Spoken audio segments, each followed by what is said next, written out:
it looked like a dog, you know. They call it like the dog man or something. I mean, this thing was built. I mean, this thing was rugged. I mean, it's something I wouldn't want to tangle with it, you know. One night, I'm sitting there and I had a dead body in my bed. Yes, that's when I started hearing the doors opening and closing and them walking through the house. It almost had like a dog-shaped body with a big, like, gargoyle-shaped head. Welcome to Myths, Monsters, and Mullets. I am your host, John Methenkamp. If you have a paranormal encounter you'd like to share, you can email me at mythsandmullets@gmail.com.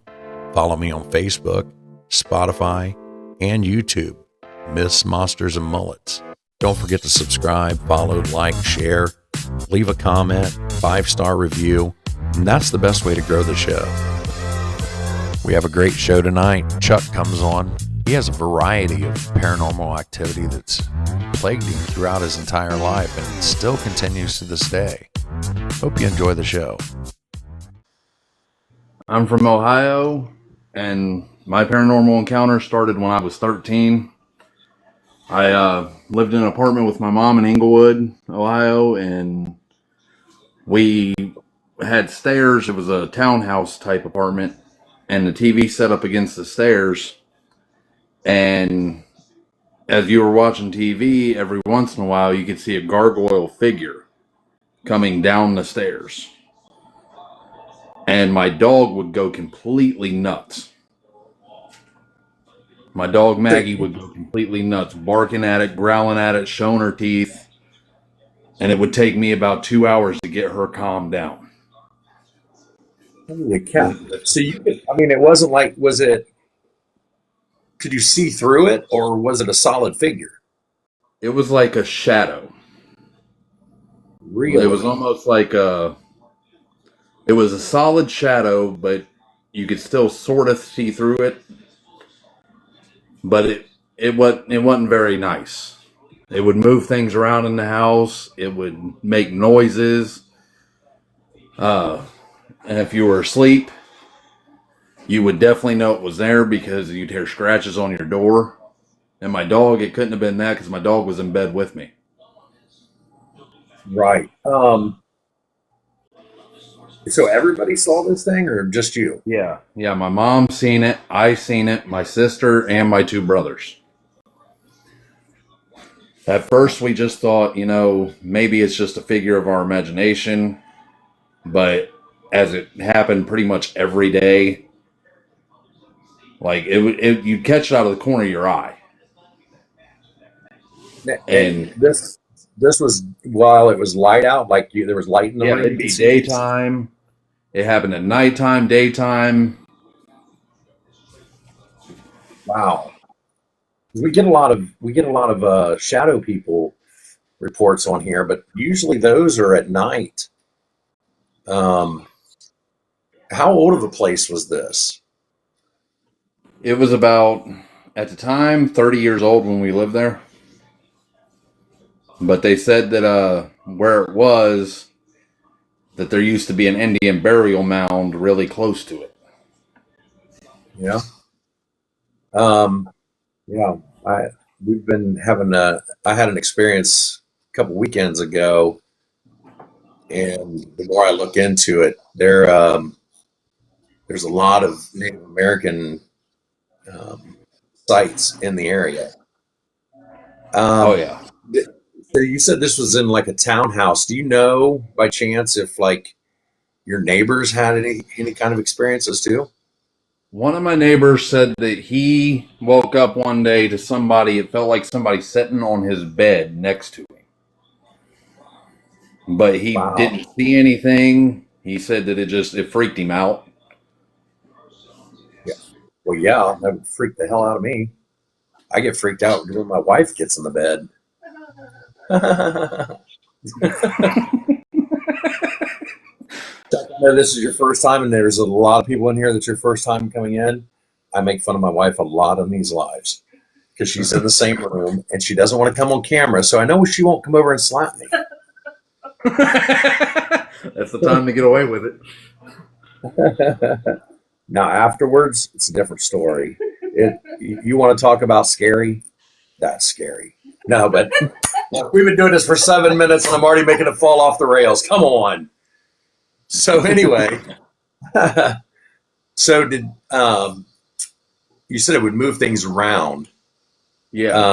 Did it make any noises? Did you hear things at night or anything like that?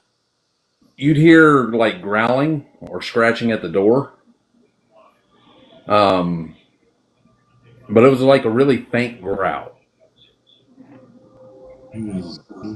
Just to basically enough to let you know it was there. So you say it was a gargoyle like figure. Are you just saying Yeah. like did it have wings?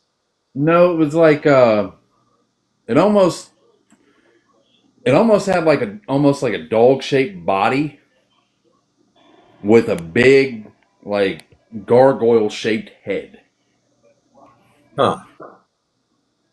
But you could tell that it wasn't a normal animal because it was way bigger than any dog I've ever seen. And I've Take owned us everything from pit bulls to Great Danes, and I've never seen any of them be that size.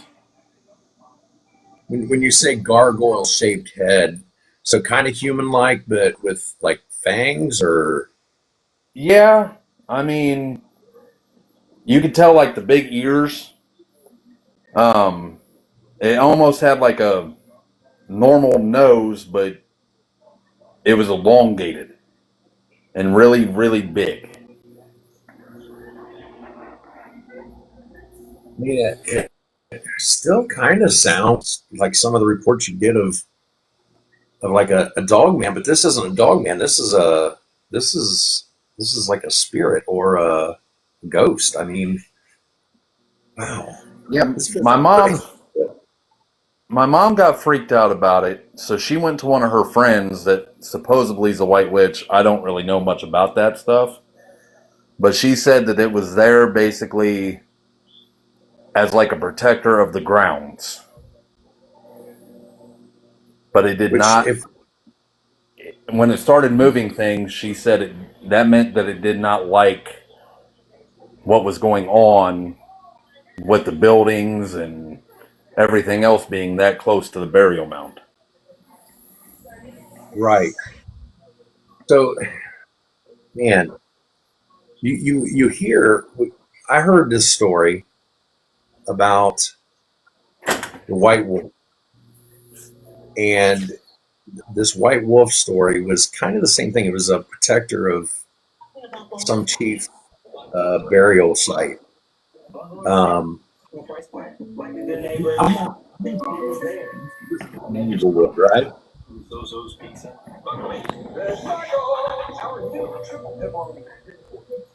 What? You said this was in Englewood, correct? Right. Okay. I'm gonna do some looking into this. See what's around there. I know that there was a lot of like battles and things like that done back then because people still on their farms there in Inglewood will still find cannonballs and arrowheads and things like that.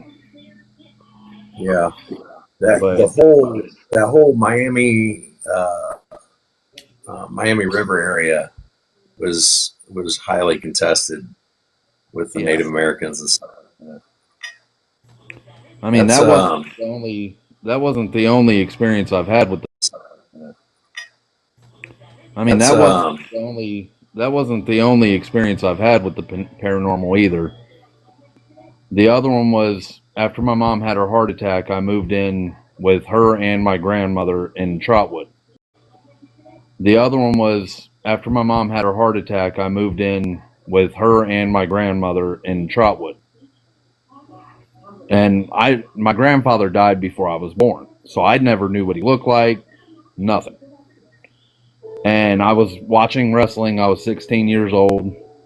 I was watching wrestling one night, and the way that her house was set up, you had an L-shaped hallway with a dining room, a kitchen, and the living room all blocked off by these fake wooden door type things, double doors. And I was sitting there watching wrestling up late one night because I was also taking care of my grandma that night because she had congestive heart failure. And my mom was in bed because she just had the heart attack.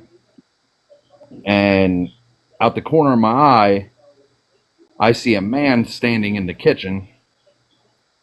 And I described him to my grandmother. He was wearing black slacks, a white shirt with black pinstripes, and he had really dark hair. So I talked to my grandma the next day because it creeped me the fuck out. I'm not going to lie. Sorry for cussing. But it creeped me out. It scared me half to death. I ran back to my room and shut the door and locked it. I didn't know what to do. I was 16.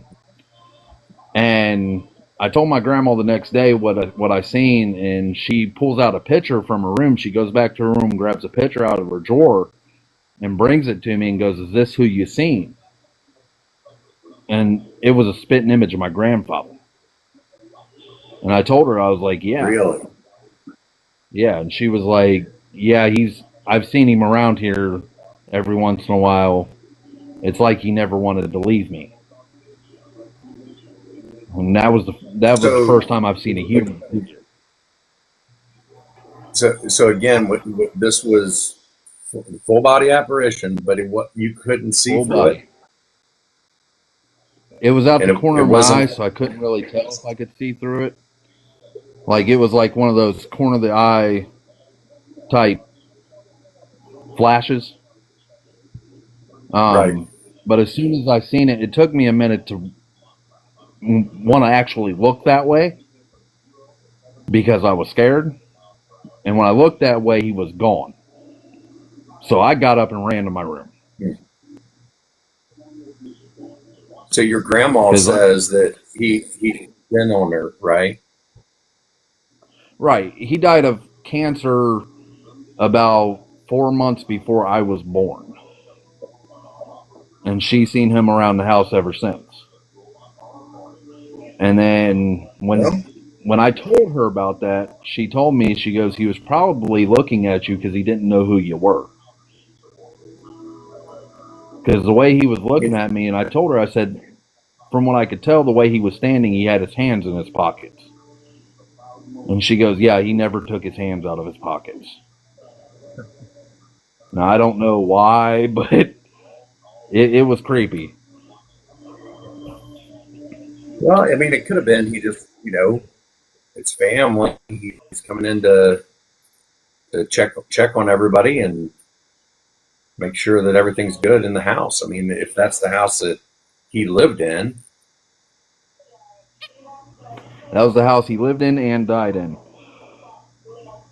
And I didn't know that he died in that house until she told me that next day. And he died actually on the hospice bed in my room. Oh, really? Yeah. Yeah, just like old Abe says down there, he just come in to say hi, I mean, it was enough to make my hair stand on end. I mean, being 16, never really knowing what's out there, and then that happening, like the gargoyle thing scared me enough, let alone seeing a full body apparition. Because I was very skeptical until that point. So after your grandfather visited, did you have any more encounters? Yeah, a few more. Like the house I live in now, I'm pretty sure is haunted because every once in a while, like my roommates just started figuring this out too. My room is off the living room. Their room is upstairs. Well, right next to my room is the basement doorway.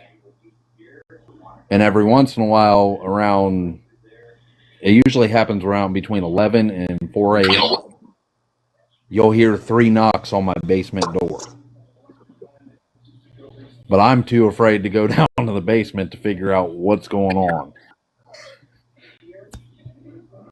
Well, I don't know that I would answer the knock either, but because my mom thinks something's following me because when I lived in my old house before this one, uh, I woke up to a shadow figure above me and I couldn't move or breathe.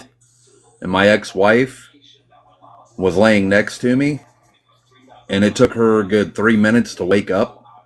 And she woke up, and I sat straight up in a cold sweat. And I even had a paranormal team come into the house because after that, it was weird. You'd see somebody walking by from the bathroom to my son's room, like a shadow figure. My mom thinks that something's been following me from house to house. I think once you have an experience, it opens you up to other things. And um, this interview that I did last week hasn't come out yet, but I was talking to Brandon from Tinfoil Tales, and I mean, a lot of the people that I've talked to that hear these paranormal encounters all kind of feel the same way, that once you have these paranormal encounters, it opens your eyes to what's going on. And the inverse of that is you get noticed too. Once you start noticing, they notice you noticing. So they it's not so much an attachment as you're just seeing them because you know that they exist. That's just my opinion. Yeah, I mean the EVPs that the paranormal team got from my old house. One of them said that I needed to get a priest. Really?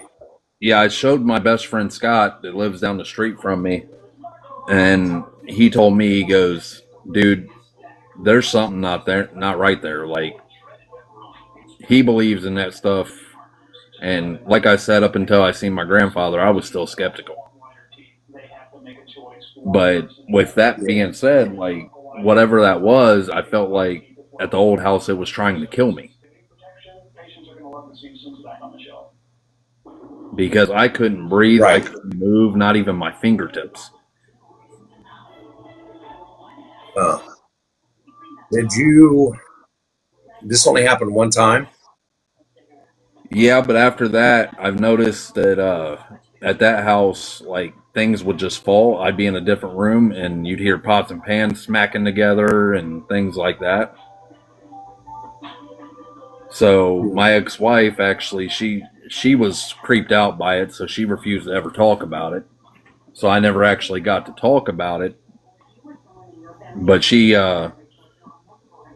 thought that I was possessed, which I wasn't.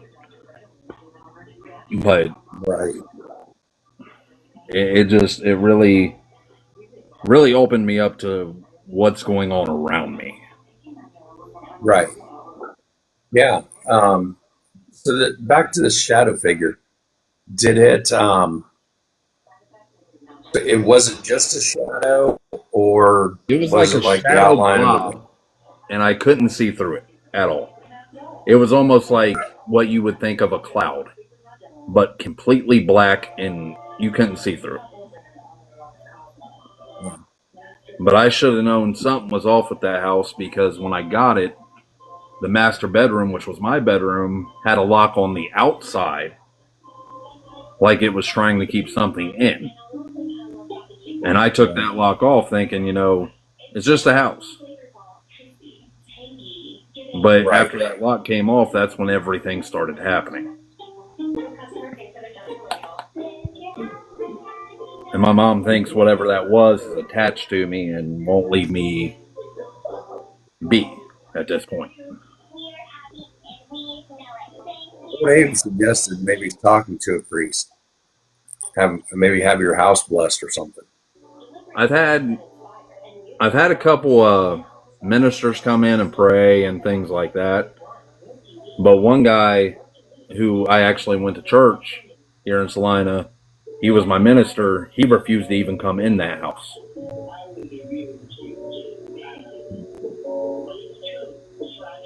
He told me No. he felt like there was something there that he didn't want anything to do with.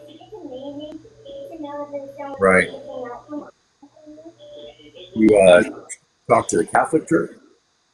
No, I haven't talked to the Catholic Church about it yet. I don't really know how to talk to them about it because I don't want to sound like I'm crazy. But Yeah. it's just really, really weird that I wish I would have kept those EVPs when I moved to this house, but my ex-wife got rid of them. But she wanted me to go and talk to the church that's right down the road from me now. It's a Catholic church, and talk to a priest there. But it's like I said, I was afraid that they'd think I was crazy. I don't think you're the only. I mean, a lot of people have their houses blessed when they move in by the church.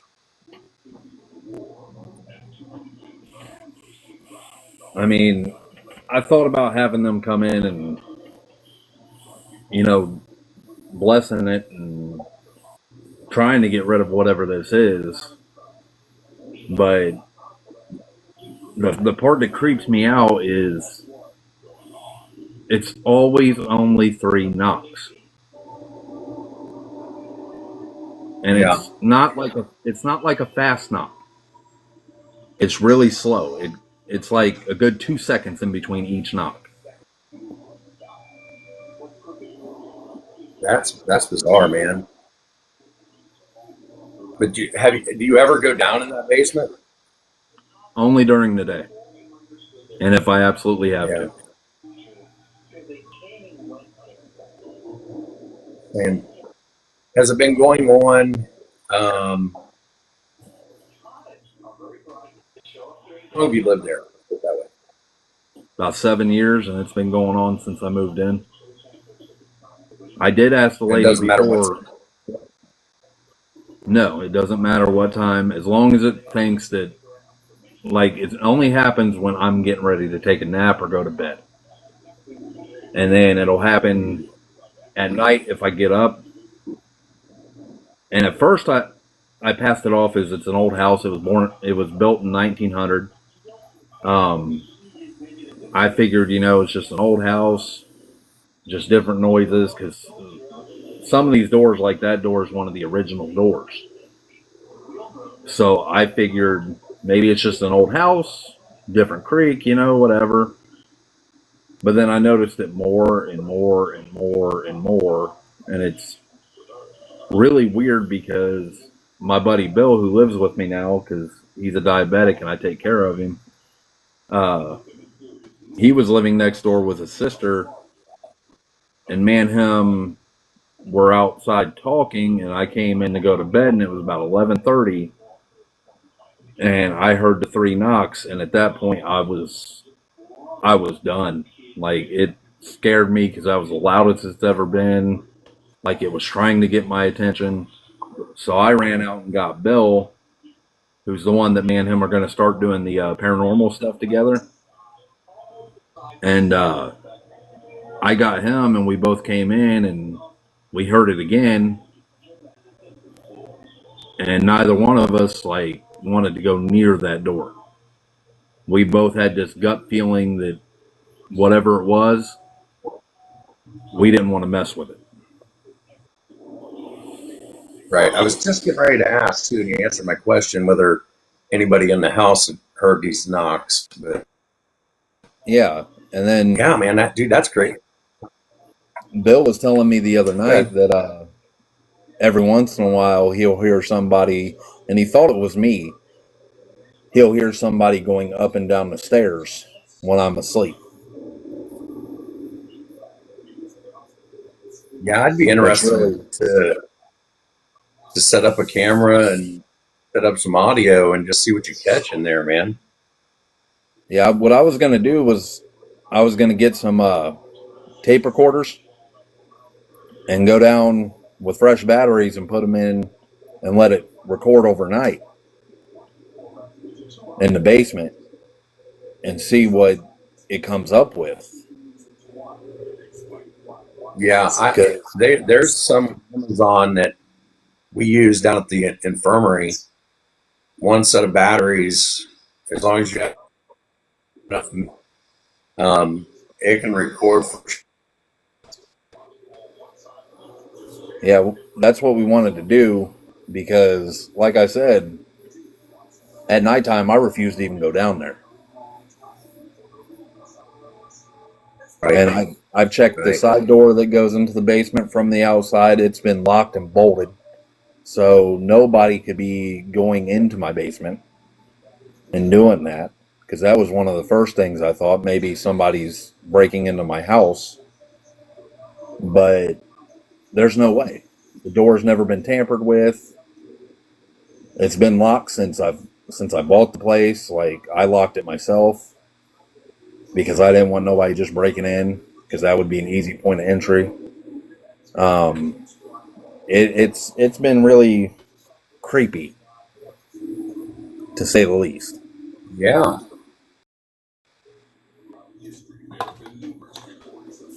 Wow, Like dude. I've never I don't know what to say. Other than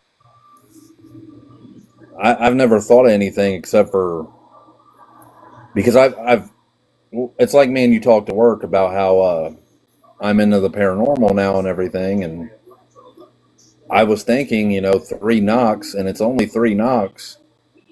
That could be something demonic. That could be something trying to get my attention to scare me to feed off of it.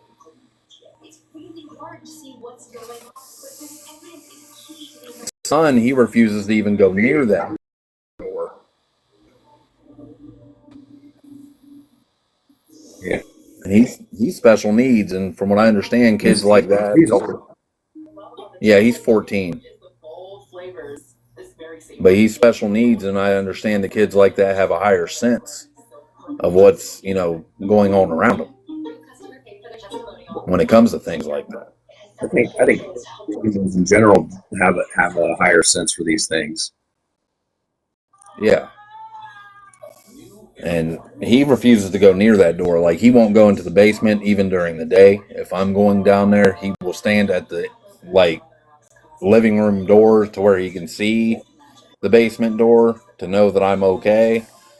But he won't go near that door. If it's open, he refuses to go near it. No. Well, yeah. Other than getting some of this stuff on video or audio, about the only thing you can do is contact that Catholic Church or something. I don't. Yeah, Yeah, I mean, I'm not sure. I've tried hanging crosses down there, and everything else, because I was going to turn the basement into my own little man cave. But with all that going on, I refuse to go down there. Right. Like, I don't even know if the crosses are still on the wall in the one room that I wanted to turn into my man cave. I haven't gone in that room for about a year now.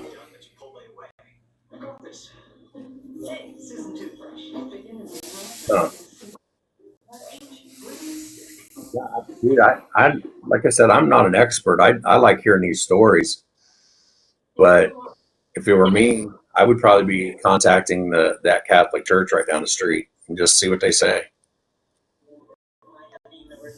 Yeah, I'm going to get a hold of them probably this week after Christmas, because I don't know how they do that or not, about Yeah. being closed for holidays and things like that. I wanted to There talk should to them and see what they think.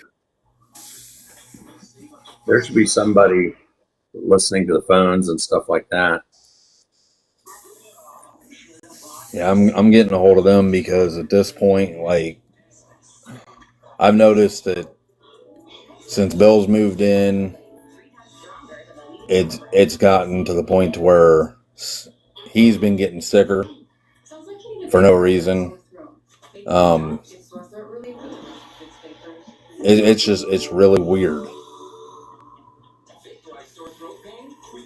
Right. Keep me updated on what happens when you call the church. But I'll let you know as soon as did you something have happens. right? What? And, I'm glad you came in with your stories. Those are pretty good. Those are pretty good. Hopefully I didn't lag too much to where this audio's all screwed up. So I might have to piece it together a little bit.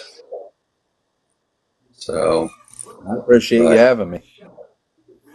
yeah, appreciate you coming in. And we'll talk to you later. All right. See you later, bub.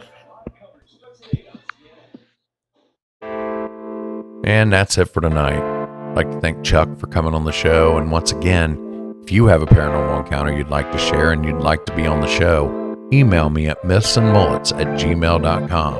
Have a good night, everybody.